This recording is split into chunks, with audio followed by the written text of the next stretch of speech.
Alright guys, so I literally just woke up. I don't know if you guys can tell by my voice, but I just had to log in, and apparently the shell boss is out already, but that'll be in a different video. Just for this video, we're going to be talking about the new characters because they are now in the archive.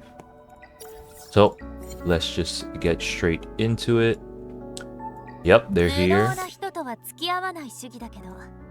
Nice. Like her design is cool, right? I like her design, but like the main thing we care about is definitely her kit. I'm not sure. Wait. What? Is this legit? Is this 129 base speed? She's the fastest character in the game now, right? Kloss is... Hold up. Kloss is 128. Oh my gosh, she's the fastest character in the game? Why? Huh? Huh? No way. Is this power creep, bro? This is some speed power creep. All right, let's take a look at her skills. Okay, let's start with the S3 because I think S3 is pretty crazy, right? The weak should struggle in the Quill's flames. She's a bully. Plume deals 3 hits of 110% damage to all enemies. Okay, so we can run her on Revelation, right? Wait, let me lower the volume, bro. She's talking a little too much. Let me lower the volume just a bit. Okay, so 3 hits, so that means we can run her on Revelation. That sounds pretty good for me because you guys know I play Cleave and CC. Each hit has 45% chance to dispel 1 buff effects from the target. So she can dispel 3 buffs. That's pretty crazy. And then 45% chance to apply defense down for 2 turns and weakness for 2 turns. Holy crap.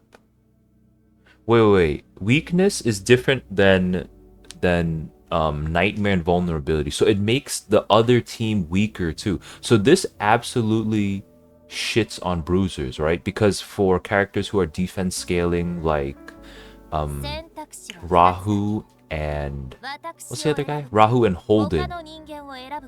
They're gonna be cooked. When they have this debuff, they're gonna do less damage, right? And the artisan or whatever on HIZUKI and stuff too, it's gonna be reduced.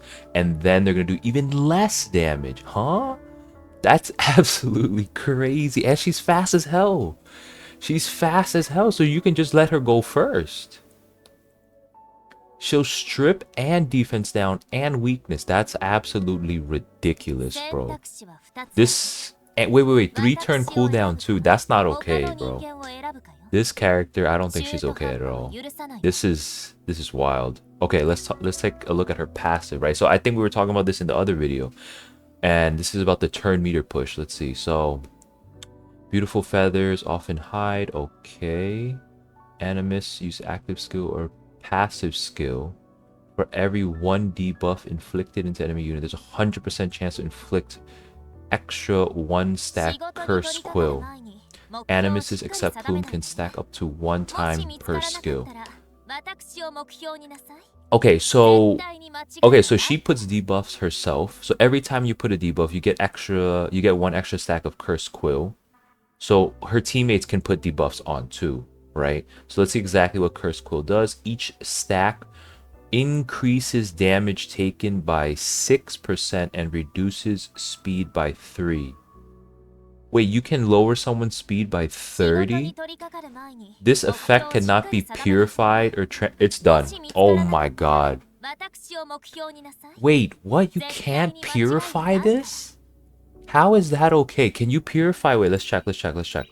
Kloss also has her own thing, right? Can you purify Kloss's thing? Oh, you can't purify Kloss's thing either. Oh. Okay, but like no one runs Kloss, right? Like I don't think anyone really runs Kloss in PvP. So then this is useless. But this character, Plume, the new one, is definitely without a doubt like PvP for sure. Cannot be purified or transferred. Why? Increases damage taken by 6%? Wait, so on top, you're telling me on top of her defense down, on top of her S3 defense down, you can add Curse Quill for an extra 60% damage taken as well as reducing up to 30% speed. What the absolute fuck is this character, bro? This... Oh man, good thing I have a bunch of pulls. But, oh my god, what the hell is going on? We're not even done with this skill yet. After each enemy unit's action ends, Plume increases all allies' turn meter by 8%. Oh my god, wait. Wait, hold up. Let me think. This is just innate, right? Like, this is just whether or not the enemy has Cursed Quill or not. I don't think it matters. This looks to me, reading this last sentence here, this looks to me like just automatically she will push your entire team by 8%? What? Whether they have Cursed Quill or not. When I was watching the trailer and stuff, I thought they meant that if the enemy has Cursed Quill, then they get to push the turn meter, which makes sense, which makes more sense than just for free, just pushing everybody. So that means that even at the beginning of the game, right, even at the beginning of a PvP match, if, let's say they have Freya or whatever, and their other units are slower, if Freya goes first, then Plume pushes your entire team up by 8. Does that kind of negates Freya almost, right? Because Freya will push back, or Freya will push the team up. Then Plume pushes your team back up 8%. Holy shit, this is not okay. This is not okay. This character is absolutely not okay. What the hell? Is that it for the first one? Yeah, that's it for the passive. Let's take a look at the S1. Plume summons Feather Fire, dealing 200 damage, 100% to inflict Curse Quill. Oh my god, bro. What the hell? Oh, this is on her... The speed reduction is on her S1. I mean, her speed is probably on the S1 too. Okay, so this is just normal stuff. But she hits... This is AoE, right? This hits everybody. She's just going to be stacking debuffs like crazy. What? Alright, let's see the actual upgrades and stuff. So yeah, her speed is on the S1. Curse Quill damage boost. So this might be like 3%, right? So if she's at level 1 on her first skill, she should be probably maybe 3 damage, right? 3%. And then speed reduction, maybe 2 to 3 or 1 to 3. But either way, she needs... Oh man, I don't have enough lattices for her. This is not good, bro. This is not good. You might, honestly, in all honesty, you might not even need to do her S1, right? Because she's already the fastest character in the game, so you don't need insane speed gear on her just yet, because she's already the fastest, right? But you very clearly want her to go before your cleavers, right? Because you guys know I play cleave, so she definitely has to be faster than them, which I don't think will be a problem at all for me. S2, what does this look like? Turn meter 6.5. Okay, so turn meter is probably maybe 4 or 5%. I think probably 4. I'm gonna guess that at level 1 it's gonna be a start of 4%, and then increased chance. Okay, yeah, so just standard stuff. Some effect accuracy here. All right, yeah, just standard stuff. But I think this passive will start at 4% turn meter push. And then also the Curse Quill application. Dude, you're gonna need all 12 lattices on her, bro. Holy shit. This is not okay. But also, like, she gets free lattices, right? Something like that. We need to see. We don't know exactly how it works just yet, and if they cap it or not. Dispel chance 45. So it's gonna be like 30% probably. 30%. Duration increase. The duration, I'm not too sure. Looking at this, you might not even need to level up her S. This one, you might not even need to level it up, because I know the dispel chance is nice. It's probably going to be like 30% to start, right? But when I'm looking at the other two skills, this one doesn't seem too much of a priority, right? If you get her effect accuracy up, I know the extra chance is very nice, but just getting her effect accuracy up, she just needs to use this maybe like the first turn, right? She just needs to use this first turn. You don't really need... You definitely don't need her to be max on S3, because if you already have this inflicted, then most likely you're going to nuke the other team and it's going to be free. But for sure, I think this needs to be her S2 might be the #1 priority to level up because that is insane. Yeah, I think S2 and S1 are probably more priority than S3 in my opinion. We don't know yet, right? We don't know yet. Let's check out the prowesses. Okay, standard stuff. Counter attack rate, innate counter attack rate. So like a built-in bramble just to inflict even more curse quill. Holy shit. Oh my god, wait, you can even run her slow then. What? I'm very excited to see what the top players will cook up with this shit, bro. Oh my god. Okay, just so this is the biggest thing, right? This is the difference. This is the I would expect this to be something else, but I don't know. Holy shit, counter attack rate. I think you know the T2 players, the tank players are complaining a lot, but like why don't you just steal this character and then just debuff the shit out of the other team? Holy crap, dude. What? She's going to be crazy for I think she's going to be absolutely crazy for every single archetype. She's going to be crazy for cleave, very obviously. She's going to be insane for tanks. Because if you build her slow and tanky, she's never gonna die. She's gonna inflict the shit out of your team, out of the enemy team, and then you're just gonna kill them. And then for CC, she's good for CC too because she's the fastest character and she can dispel as well. So she's good for all 3 types of PvP teams. Jesus Christ, this character is gonna be the best character in the game. Holy, this is insane. This is absolutely insane. All right, let's look at the 4-star, which I'm gonna get as well, of course, because she's just a 4-star. But she seems very interesting. We know she's a robot, right? We know like Clanker. I think somebody said Clanker on my stream when we were watching the video of her. Okay, so let's start with the S3. AOE Petrify. So Petrify is cool. Right, so if you guys don't know, Petrify, the difference between freezing and Petrify is that Petrify, the cooldown will not automatically reset.